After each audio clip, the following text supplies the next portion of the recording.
Hello everyone, welcome back to my channel once again.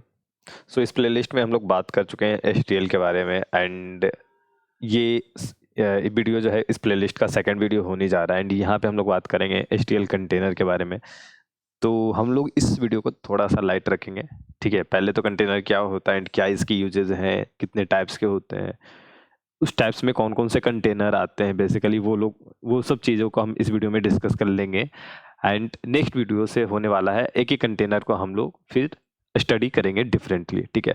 तो उसको वहाँ पे डिफरेंट लाइक एरे है, वेक्टर है, उसमें कुछ अलग होता है, उसमें जो भी आपको ऑपरेशंस परफॉर्म या फंक्शन अवेलेबल है आपके पास, तो वो हम लोग डिस्कस करेंगे अलग से वीडियो में, ठीक है। तो यहाँ पे हम लोग बेसिकली कंटेनर के टाइप्स को देखेंगे एंड उसके अंदर जो जो कंटेनर फॉल करते हैं वो सब हम लोग देखेंगे। तो सबसे पहले ये डिस्कस करना जरूरी है कि कंटेनर क्या होता है। ओके, तो कंटेनर बेसिकली क्या है। कंटेनर जैसे कि आप नाम से समझते हो, एक डब्बा जैसा है ये, ठीक है। कंटेनर एक डब्बा है, ये ऐसे बकेट समझ लो। इसमें अब क्या करना, कंटेनर बेसिकली कुछ कंटेन करेगा। तो हमारे पास क्या है, हम कंप्यूटर साइंस पढ़ रहे हैं तो हमारे पास यहाँ पे डेटा है, इंफॉर्मेशन है, राइट। तो ये चीज़ों को बस हमें स्टोर करना है।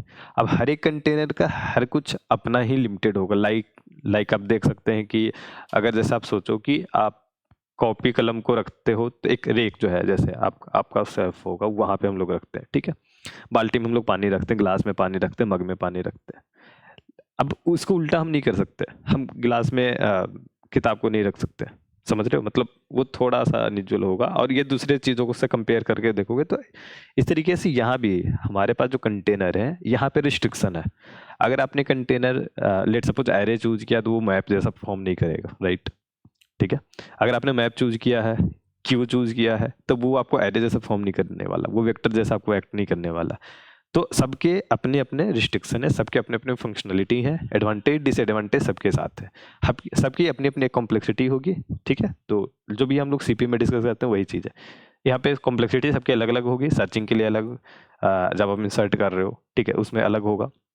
एंड इंटरनली वो चीज़ें किसी दूसरे पे बेस्ड है एंड स्टिल में इसका डेफिनेशन ऑलरेडी लिखा है, राइट, ठीक है। तो वो चीज़ हो गया, ये हम लोग कंटेनर की है। अब इसका ज़रूरत क्यों है, क्योंकि आपको जो भी काम करने हैं, तो जहाँ पे भी स्टोरेज का काम है, ठीक है। अब छोटे से प्रोग्राम में मुझे स्टोर करना है डेटा को, इन्फॉर्मेशन को लोकली थोड़ा देर के लिए, तो मुझे ये कंटेनर का यूज़ करना पड़ेगा, राइट। अब कंटेनर के टाइप्स की अगर हम बात करें, तो यहाँ पे अगर आप सीपीपी कर रहे हो, तो यहाँ पे बेसिकली आपको इसके टाइप्स से ज़्यादा मुझे नहीं लगता लेन देन जैसा है, बट हम थोड़ा सा इसको डिस्कस कर लेंगे, ठीक है। तो पहला इसके अंदर फॉल करता है सीक्वेंस कंटेनर, राइट। दूसरा कैटेगरी इसका जो करता है वो एडेप्टर। ये ज़्यादा आपको कहीं पूछेगा, मुझे भी नहीं पता, मुझे बस मतलब मैं इस वीडियो के पर्पज से मुझे खुद पढ़ना पड़ा।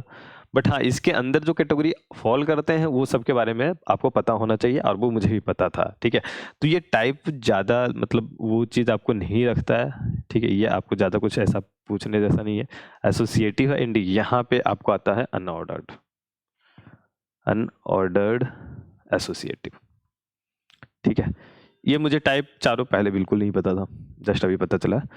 तो सीक्वेंस कंटेनर के बेसिकली आपको नाम से पता चल रहा होगा, सीक्वेंस मींस यहाँ पे कंटिन्यूअस मैनर में आपके पास लाइक एरे जैसा कि आप देखते हो, ठीक है। एरे है, इसको क्या करते हैं, कलर चेंज कर लेते हैं पहले। तो इसके अंदर क्या क्या आते हैं, तो ये एरे है, इसके अंदर आपके पास वेक्टर होगा, राइट। इसके अंदर आपके पास लिस्ट होता है, ठीक है। इसके अंदर आपके पास डिक्यू होता है, इसके अंदर आपके पास एक फॉरवर्ड लिस्ट करके होता है, ठीक है। ये आपके 5 हैं जो आपको बेसिकली सीक्वेंस कंटेनर के अंदर में आते हैं। ये बेसिकली एक तरीके का ऐसा कंटिन्यूअस डेटा आपके पास इस तरीके से आपने स्टोर किया इस ब्लॉक में, ऐसे ऐसे, ठीक है, जैसा कि आप एरे में देखते हो। वेक्टर, अब जो वेक्टर क्या है तो इसको हम डिस्कस करेंगे, बट वेक्टर जो है वो एरे का ही एक दूसरा फॉर्म है, डायनेमिक फॉर्म है, ठीक है। अब हम दूसरा देखते हैं कि कंटेनर अडेप्टर जो है बेसिकली क्या है। तो यहाँ पे तीन तीन आपके पास कंटेनर आते हैं, ये मैं जल्दी इसको फिनिश करता हूँ। क्यू है, प्रायोरिटी क्यू है, काफ़ी इंपॉर्टेंट, ये तीनों मैं बोलूँगा कि काफ़ी इंपॉर्टेंट है, ठीक है। प्रायोरिटी, क्यू, राइट, एंड यहाँ पे स्टैक। सीपी में ये तीनों मैं बोलूँगा काफ़ी इंपॉर्टेंट है। एंड इसके क्वेश्चन कुछ इस तरीके, प्रायोरिटी क्यू के क्वेश्चन इस तरीके से आते हैं कि यार पता ही नहीं चलता कि इसमें प्रायोरिटी क्यू लग रहा है कि नहीं। प्रायोरिटी क्यू बेसिकली हिप की बात हो रही है, मीन हिप मैक्स हिप। तो यहाँ पे हम लोग लाइक जब हम कोड करेंगे तो इसके बारे में देखेंगे कि किस तरीके से हम इसको मीन हिप के तरीके से यूज़ कर सकते हैं या मैक्स हिप में यूज हो रहा। एसोसिएटिव में बेसिकली यहाँ पे आपके पास सेट, मल्टी सेट वगैरह सब आता है, ठीक है। एंड उसी का जस्ट जो आपका होगा, राइट, इसी का अनऑर्डर्ड फॉर्म जो होगा वो आपका इसमें आएगा, ठीक है। तो यहाँ पे हम लोग बात करेंगे तो मल्टी मैप, ठीक है। एंड इसी का आपका unordered set, multi set, map and multi map, ये सब है। अब इसी का बस चारों वेरिएशन ये, ठीक है। अब इसमें क्या होता है, आपका हर एक सर्चिंग के लिए या दूसरे ऑपरेशन के लिए लॉग एन कॉम्प्लेक्सिटी के साथ जाता है। तो अगर आपने एन ऑपरेशन किया तो एन लॉग एन कॉम्प्लेक्सिटी जाएगा, बट यहाँ पे कुछ पॉइंट ऑफ कुछ ऑपरेशन पे आपके बीगो वन ऑपरेशन जाएगा। एंड जब एन ऑपरेशन आप करोगे तो बीगो एन आपका एक एन लॉग एन और एन बीगो एन में जो चेंज होता है, इसलिए ये थोड़ा सा एक मैं बोलूँगा कि फास्ट सर्चिंग होता है यहाँ पे, क्विकली आप कर सकते हो चीज़ों को। तो कॉम्प्लेक्सिटी कहीं ना कहीं इस केस में कम होता है, ठीक है। कई क्वेश्चन मेरे साथ ऐसा हुआ है कि जहाँ पे मुझे एकदम याद है, मैं शायद कोड सेव पे कर रहा था, उस पे ये एक कोड मैंने लिखा तो मैप के साथ मैंने लिखा। मुझे पहली बार पता चला इस चीज़ को, मुझे उस समय नहीं पता था, बट अभी पता है, अभी तो काफ़ी एक्सपीरियंस है।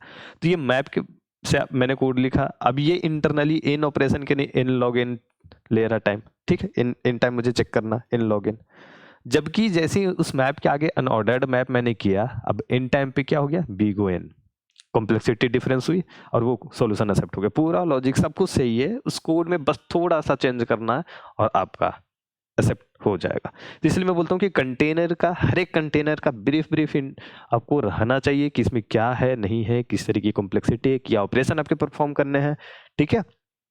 तो सही टाइम पे सही कंटेनर चूज करके आप क्वेश्चन को जल्दी से जल्दी, लॉजिक देखो, लॉजिक आपके पास तैयार होता है, इम्प्लीमेंटेशन तो कंटेनर ये सब आपके इम्प्लीमेंटेशन में टाइम जो आपका जाने वाला है इसको कम करेगा, ओके। तो ये चीज है, इसीलिए इसका इतना इंपॉर्टेंस है, ठीक है।